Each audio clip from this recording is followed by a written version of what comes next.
Hello everyone, so my name is Brian Hammond. I'm the Managing Director of IMC Plantations Limited, a wholly owned subsidiary of IMC Limited.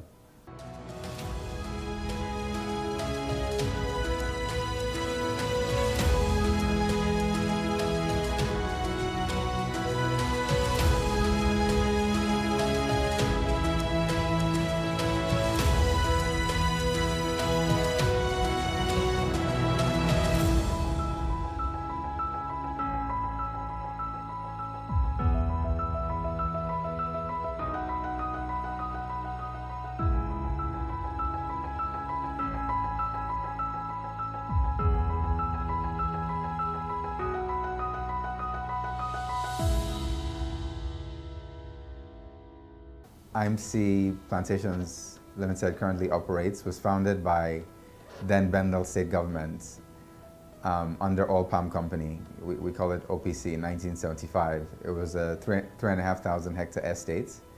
But in 1996, the government decided to lease it out to a company, and luckily IMC Limited, then at the time it was IMC Limited, we got the long lease, and since then, luckily, we've been operating the plantation successfully on the mill. You know, we have then it was a 20-ton an hour mill, but now we've upgraded to 25 tons an hour. So we've had the plantation now for 22 years, since 1996. And just last year, we decided to have a separate subsidiary, IMC Plantations Limited, because IMC Limited actually has separate businesses. So we transferred the plantation business into IMC Plantations Limited since April 2017. And just this month, September 2018, luckily we found farmland adjacent to us, bare land, for 630 hectares, which we're renting from this month. And we're going to be doing our tree plantings on that farm from next year, which saves us cutting down some of our productive trees. So the plan for now is to plant 300 hectares a year.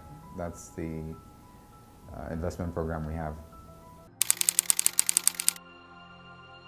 So some of the achievements of IMC to date is, believe it or not, we pioneered the use of aluminium poles in Nigeria, when at that time some of our large competitors weren't even using it.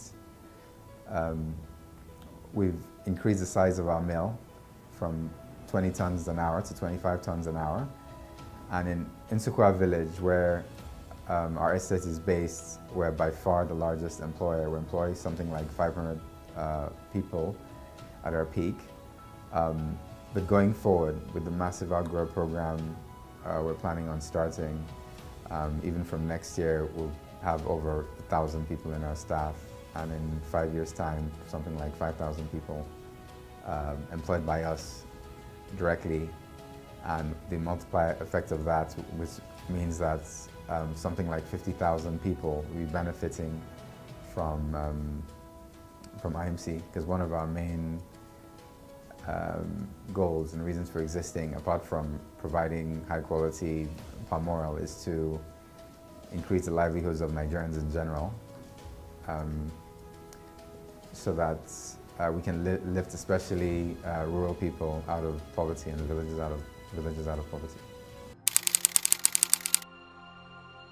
One of the things we do as a company right now to help the community, because whenever a large plantation like this moves into a village, you'll always be the biggest employer, is we have a large corporate social responsibility plan, because in these areas usually the services of the government will never be enough. So there's a school, for example, a primary school in Ilfracombe South local government's primary school, where we buy all the textbooks for the teachers. We buy most of the exercise books for the kids. We actually pay the salaries of most of the teachers, and even those we don't pay fully. We subsidize some salaries as well. We renovate the school as well. We're actually planning on currently building new classrooms and bathrooms. Other things we do in the community as well include donating money to the Nsukka Development Union. That's the union of the village. Contribute towards the security of the village through the police station, paying for equipment and infrastructure for the police station. We support the chiefs as well, all the community festivals, whether it's Christmas, like there was one recently in August, for example, which we always take part in. We have quite a few scholarships as well, secondary school level, university level, and we have something brand new we're about to start doing, to have a relationship with the government where we have a training program for agricultural students in university so that they can work on a plantation for a few months during the year, so that when they graduate and come out into the world, they know what it's like to really work in a farm, especially a large one. Luckily for IMC Plantations, beginning of January this year, the company, with me going to the classes, but actually the entire management team, we've been involved in Stanford Seed Transformation Program, which is a one-year program to help medium-sized companies grow at a massive scale. And this has really been unbelievable training for the company. Me personally, all the managers, we've gone through almost every topic conceivable for growing a business, whether it's value creation, cash flow management, best HR practices, fundraising, leadership, like how to mentor junior staff below you and everyone in the company. So we're currently in that program, which ends December 2018. And from the growth plan we have, we're actually planning on doubling our growth program starting from next year for the next 5 years, and even going onwards after that. So next year, for example, 2019, we plan on having 1,000 hectares of agro farmers where we buy fresh fruit bunches from, and also provide training, inputs like fertilizer and so on, and seedlings. Yeah, but without Stanford Seed's help, the Stanford Seed program, this transformation would not have happened so fast, because they've made us focus on this change, which will create thousands of jobs, change the lives of all our employees, stakeholders, including everyone in the village, government as well, and make better leaders and actually even people out of all of us.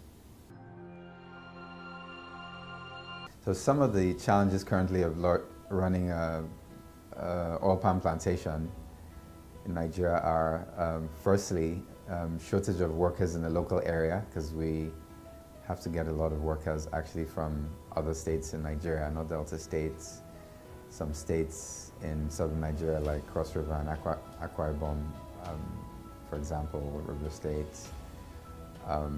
And when they come, obviously, at certain periods they have to go home, so you have to find them again. But we're developing new programs, though, incentive programs to make it more attractive both for locals and people from other parts of Nigeria to stay permanently and work for us.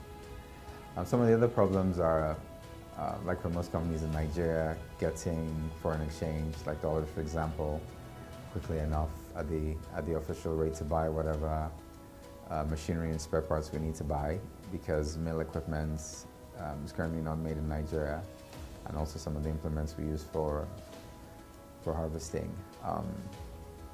The herdsman problem in Nigeria is there as well. It's not been a massive problem for us so far, but we have a lot of security men who are keeping an eye out on the plantation.